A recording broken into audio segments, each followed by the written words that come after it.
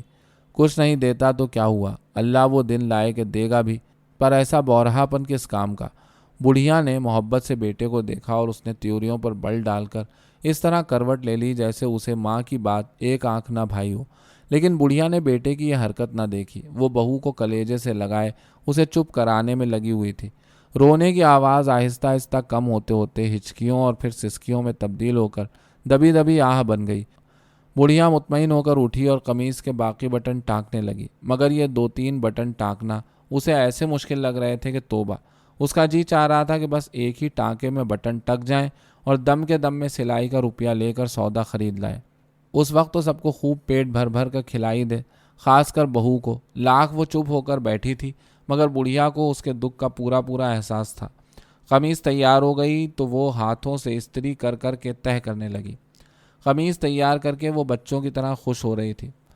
تو جب تک آنکھ سلگا لے، اس نے پیار سے بہو کی طرف دیکھا، بس ابھی سودا لے کر آئی۔ لیکن تو کہاں چلا؟ بیٹے کو جوتے پہنتے دیکھ کر اس کی خوشی دم توڑنے لگی۔ جلسے میں جانا ہے، وہ اکھڑ پن سے جواب دے کر کھڑا ہو گیا۔ جلسے؟ بس جب دیکھو جلسے۔ میں تو ابھی نہ جانے دوں گی، کب کا بھوکا ہے۔ ایک ذرا میں سودا لائی اور چٹ پٹ روٹی پک جائے گی۔ بڑھیا اس کے شانے پر ہاتھ رکھ کر بٹھانے لگی۔ میں نہیں رک سکتا، مجھے ابھی جانا ہے۔ اس نے ہاتھ جھٹک دیا۔ مجھے جانا ہے؟ یہ جلسے تجھے کیا دیتے ہیں جو دوڑ دوڑ کر جایا کرتا ہے؟ وہ پیار بھرے غصے سے چلائی۔ 8-10 سیر آٹا باندھ لایا کر وہاں سے تو میں جانوں بھی۔ ہاں، میں نہیں جانے دوں گی، چپکے سے بیٹھ۔ اس نے بیٹے کی باہ پکڑ لی اور وہ کھسیانی ہنسی ہنس پڑا۔ تم کیا جانو، مجھے بڑا ضروری کام ہے۔ وہ باہ چھڑانے لگا۔ ہاں، میں کیا جانوں، مجھے سب پتہ ہے۔ پیارے کی ماں کہتی تھی کہ یہ سب بڑے آدمیوں کے تماشے ہیں۔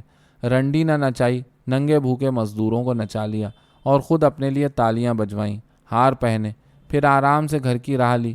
روتی ہے اس کی ماں بھی، جب دیکھو ہڑتال ہے اور گھر میں فاقے پر فاقے۔ میں تو کہتی ہوں کہ بس چپ بھی رہو، نہ جانو نہ بوجھو، اور لگا دی چیں چیں۔ وہ بات کاٹ کر بڑے زور سے چڑچڑایا۔ بڑھیا خوشامد پر اتر آئی۔ بیٹا، تو ناحق غصہ کرتا ہے۔ یہ بھی تو سوچ کہ سارا گھر تیرے سر ہے۔ مارے یا جلائے، چھانٹی میں آگے آئے تو کوئی دوسری نوکری کر لے۔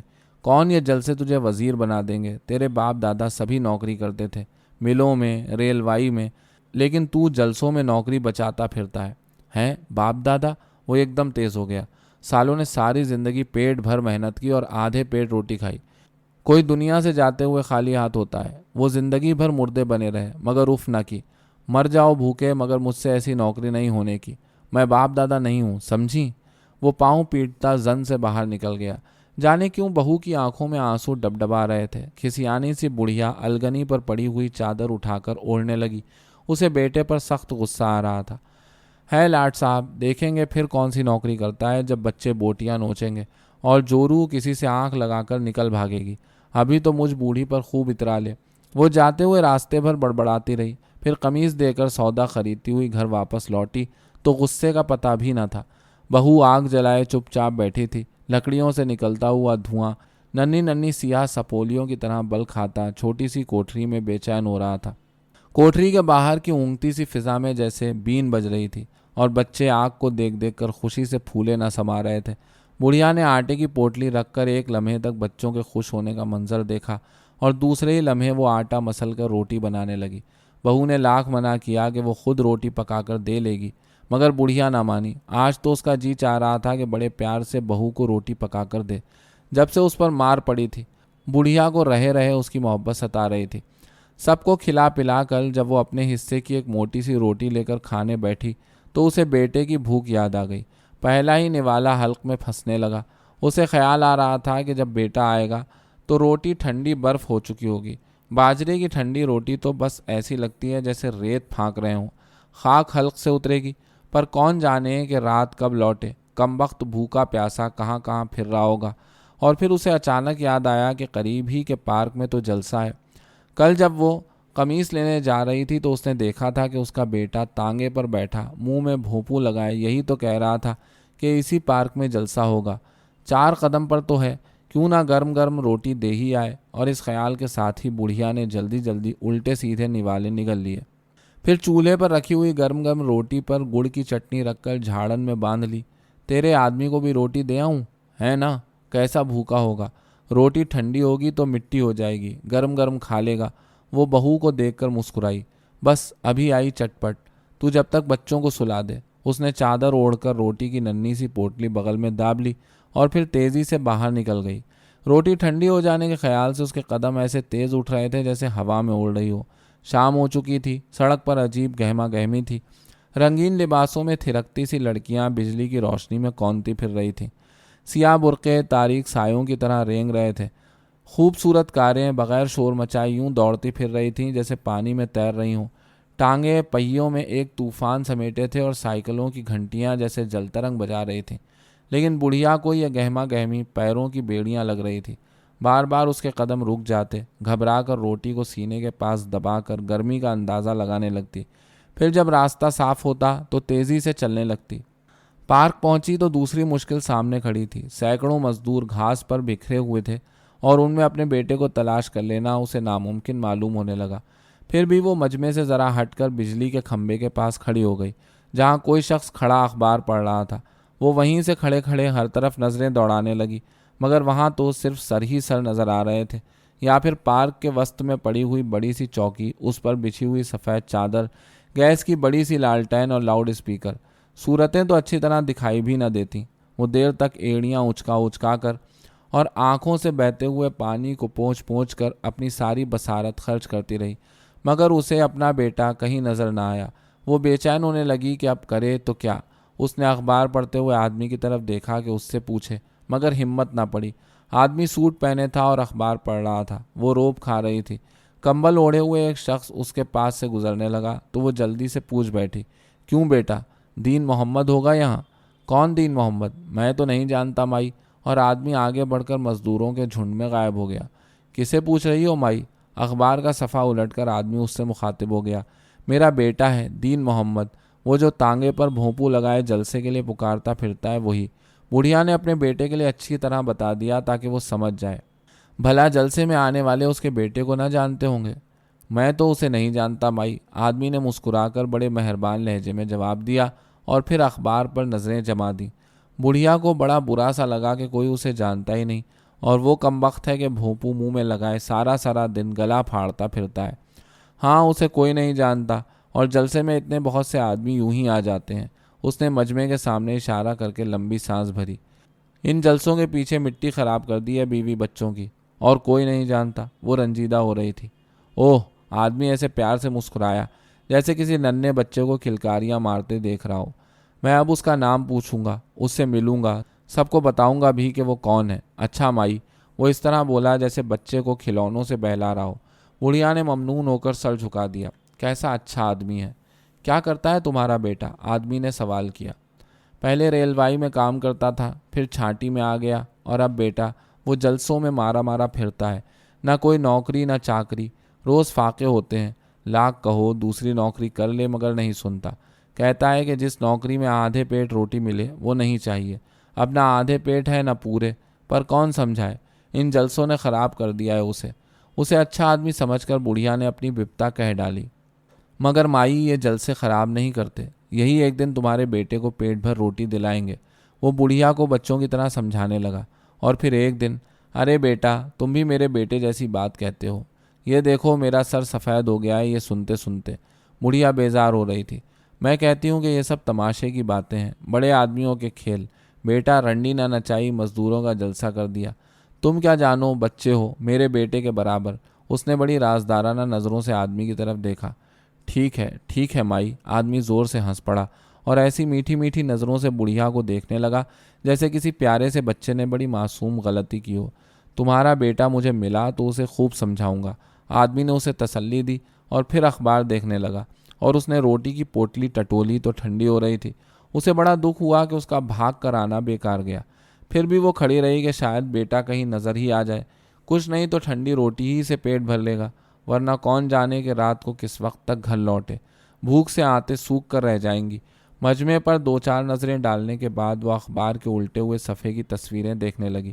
ایک کمزور مرجھلی سی عورت جو لہنگا پہنے زمین پر بیٹھی تھی، دوسری تندرست خوبصورت عورت جس کے کپڑے پھولدار تھے، وہ بڑے پیار سے مسکرا رہی تھی۔